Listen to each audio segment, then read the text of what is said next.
আসসালামু আলাইকুম আঙ্কেল, একটু আগে শুনলাম যে আপনার কাছে ব্যাংক থেকে মানে ব্যাংকের টাকা লেনদেনের ব্যাপারে জানার জন্য এক হ্যাকার ফোন দিয়েছিল। এটা নিয়ে আলোচনা শুনলাম এখানে, তা ঘটনাটা কি একটু বলেন তো। ইসলামী ব্যাংকের যে সমস্যাটা হয়েছে, আসলে এই সমস্যাটা অনেকের সাথেই হয়। অনেকেই কিন্তু এখন বিভিন্নভাবে ওটিপি পাঠায়, বিভিন্নভাবে প্রতারকের শিকার হইয়া তারপর দেখা গেছে কর্তৃপক্ষ আর কিছু জানেও না, আর কিছুই করে না। আসলে মূলত বিষয়টা হইলে মানে বান কাটে কিন্তু ঘরের উন্দুরে। আমি ঘটনাটা ক্লিয়ার করি, যারা ইসলামী ব্যাংক না, মানে প্রত্যেকটা ব্যাংকেরই যারা আছেন, যারা ইউজার আছেন, তারা সচেতন হয়ে যান। কারণ হলে যে আমার সাথে ঘটছে, আরেকদিন আপনার সাথে ঘটবে এবং প্রতিনিয়ত ঘটতেছে। অনেকেই টাকা নিয়ে গেছে, আমার এক বড় ভাই টাকা নিয়ে গেছে এরকম ব্যাংক থেকে ওটিপি পাঠাইয়ে। ঠিক আছে, আমরা ব্যাংক থেকে ফোন দিয়েছি, বুঝতে পারে না, টাকা নিয়ে গেছে। কথা হচ্ছে আমার একটা লেনদেন করছি আমি সেলফিন দিয়ে, আমার এই সেলফিন অ্যাপস, সেলফিন দিয়ে আমি ঢাকা ব্যাংকে ট্রান্সফার করছি, ঢাকা ব্যাংকের অ্যাকাউন্টে।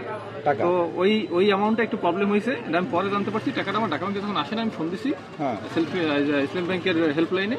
ফোন দেওয়ার পরে তারা বলতেছে যে আসলে আপনার টাকাটা নেটওয়ার্ক সমস্যার কারণে, সার্ভারের সমস্যার কারণে ঢাকা ব্যাংকে গেছে, ওইখানে আছে, টাকাটা দেওয়া হয় না।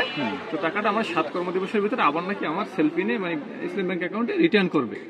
এখন কথা হলো, এই কথাটা আমি শুধু ওই আমি জানি আর জানে ব্যাংক কর্মকর্তা, কাস্টমার কেয়ারে যাদের সাথে হেল্পলাইনে কথা বলছি, ইসলাম ব্যাংকের মানে কাস্টমার কেয়ারে যারা কল সেন্টার, তারা জানে। কথা হইলো আমার হ্যাকারে ফোন দিয়েছে আজকে ওই বিষয়টা নিয়ে।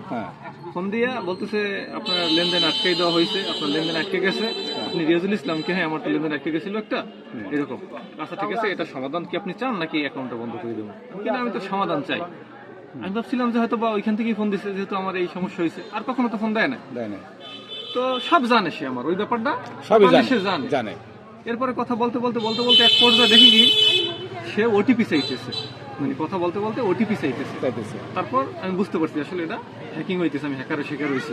তখন আমার প্রশ্ন হলো এই জায়গায় যে এই বিষয়টা যদি ব্যাংকের কর্মকর্তা, যার সাথে আমি হেল্পলাইনে কথা বলছি, সে যদি আমার এই বিষয়টা হেজানের আমি জানি, তাহলে যদি ওইখানে জড়িত না থাকে, তাহলে জানলো কিভাবে? হ্যাকার কিভাবে জানলো কথাটা বাইরে ফেলা ছিল কিভাবে? টোটালি এইখানে হইলো যে ওই কর্মকর্তা দায়ী, এবং আমি বলবো সরাসরি ইসলামী ব্যাংকই দায়ী। কারণ কি, তারা কেমন কর্মকর্তা ওখানে নিয়োগ দিচ্ছে হেল্পলাইনে, যেখানে কিনা আমি তার সাথে পার্সোনালি কথা বলছি, সেইটার সে হ্যাকারের সাথে যুক্ত। তার কর্মকর্তারা আমার টাকাটা চলে গেল, তখন তারা কিছু বুঝবে না, তখন বলবে বা এটা কি বলবো, আপনি ওটিপি দিচ্ছেন কেন? এটা তো নিঃসন্দেহেই যে আসলে আপনি ব্যাংক কর্মকর্তার সাথে যে কথাটা বলছেন, সেই কথাটা তো এখন হ্যাকার বা অন্য কেউ জানার কথা না।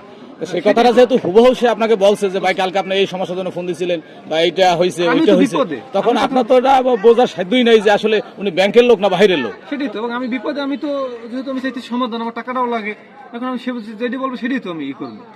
তো এই অবস্থা।